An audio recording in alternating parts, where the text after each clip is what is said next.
What's up, everyone? Welcome back to the channel. Thank you for joining me again this week. Last week's episode was pretty crazy, even if YouTube cut off 3 minutes at the end. But the magic had already happened. I'm sure everybody saw the majority of what was going on. So thank you for everyone who checked that one out and enjoyed it. We got a lot of good feedback. It's awesome. This week, I'm going to have a little more of a low-key one while we're waiting for a few more clutches to start hatching. I figured we would take a look at the different offspring from the Papuan clutches and kind of compare and contrast, show you the darkness and light differences between these two animals, and all of the Albino Darwins have shed out. So I figured we'd take a look at those as well. So stick around and let's take a look at some baby carpet pythons.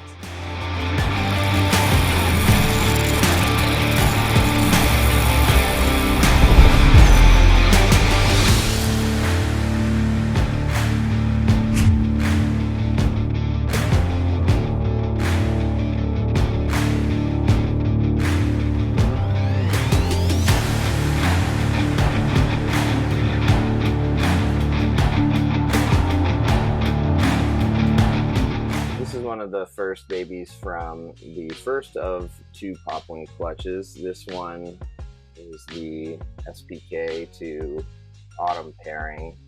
So SPK is that male with that beautiful yellow. Autumn has thrown some dark animals, but combination of the two should be nice. Now all these babies, I guess, are kind of deep in shed, so you're not really going to get to see the true dramatic difference, I suppose, from like a nice fresh cherry red baby between these two clutches, because they are, nearing their first shed. But anyway, we'll take a look at them regardless, and you'll see the differences. These ones are just a little bit lighter, a little more contrasty. Nothing too crazy, but I expect these animals to have a little bit more color. They're also quite a bit larger than the ones from the head-to-head axanthic pairing, and so a little bit bigger babies, fuller yolks, pretty healthy all around, but just different. Happy to have more Papuan carpets regardless. So this is one of the females from that clutch. You're all right, sweetheart.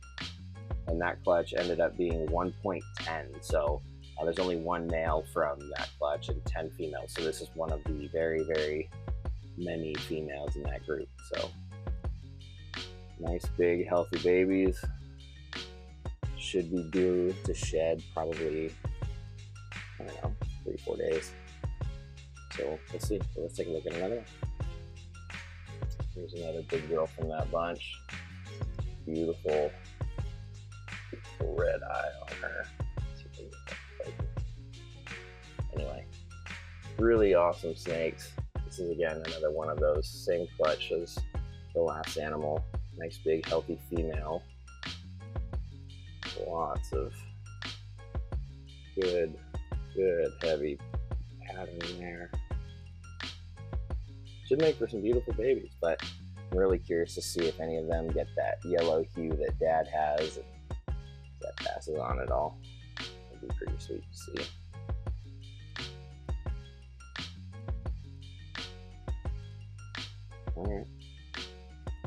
Alright, like any brother with 10 sisters, and being the only boy, this dude is a real spitfire.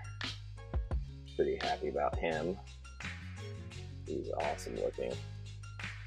I have no doubt he will take to food nicely.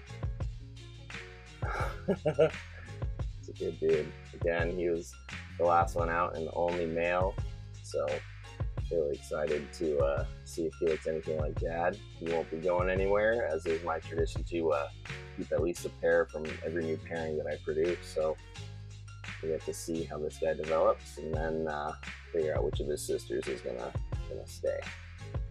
That'll be a hard choice to pick 1 out of 10, though. Oh, I know. You don't have to worry. You're not going anywhere, handsome. All right. So this is one of the 2 females that hatched from the head-to-head axanthic clutch.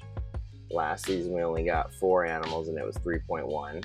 This season had 10 eggs, and after all told, 1 super kink baby that did not make it. Yes, I know.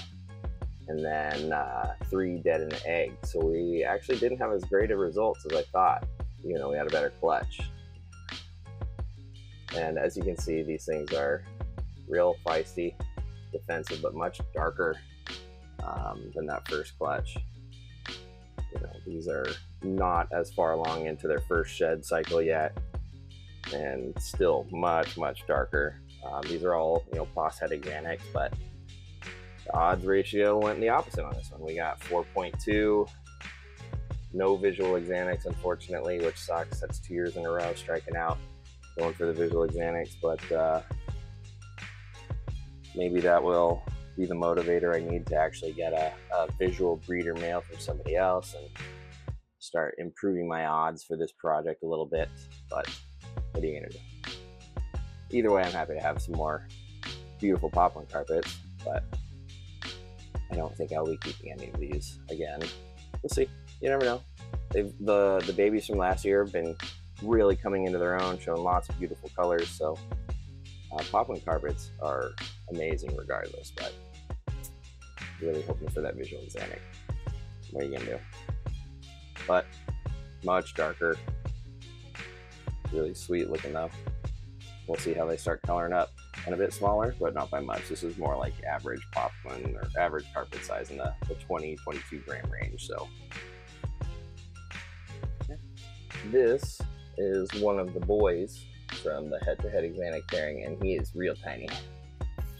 He came out under 20 grams. He's more like 16 grams, so he's a little small.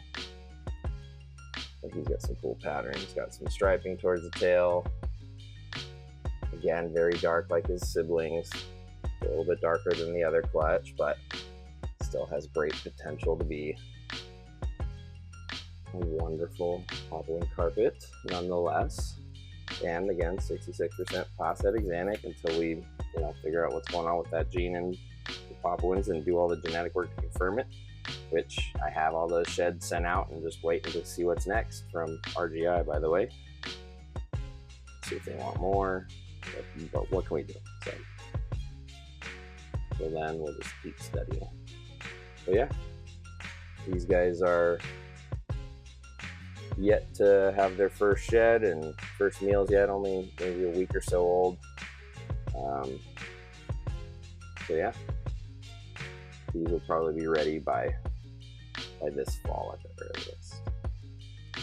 All right, now let's take a look at some of those Albino Darwins that have shed out and call it. All right, this is one of the female Albino Darwins. This girl has some nice white tones to her. She's always caught my eye and stood out nicely. Both the parents are nicely banded, and every single baby has come out looking to be pretty much the same. Very nicely banded. It's really neat.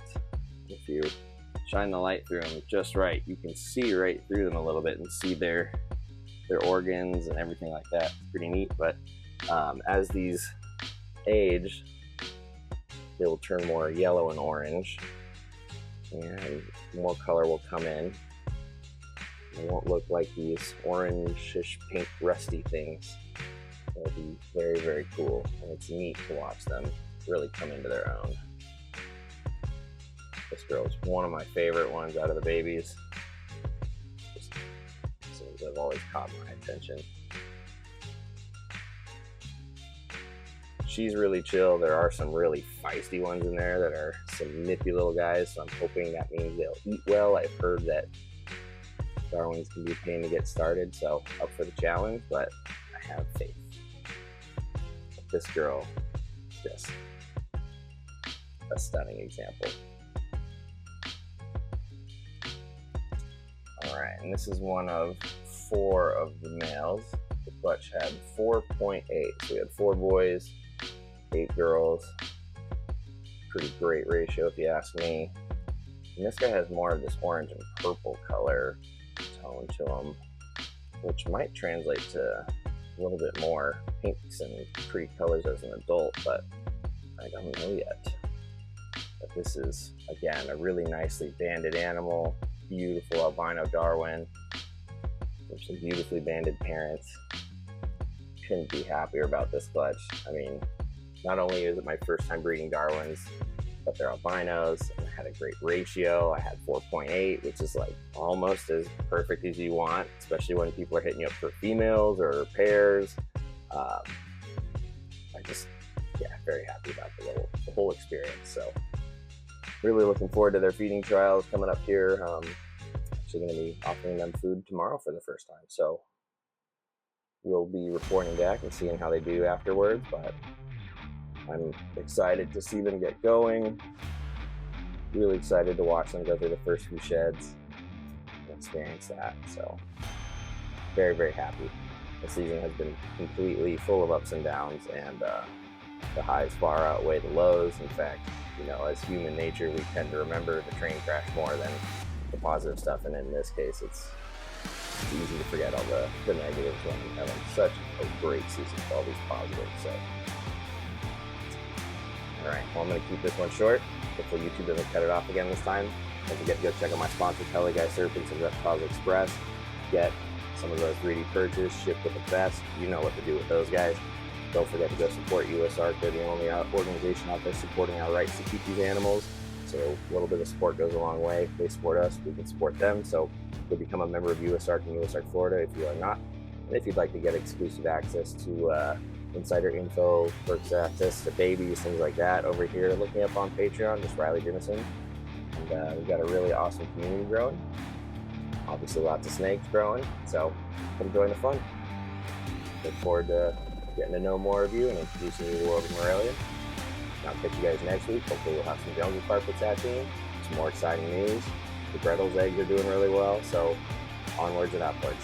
Hope everyone's having a great week. Catch you guys next week.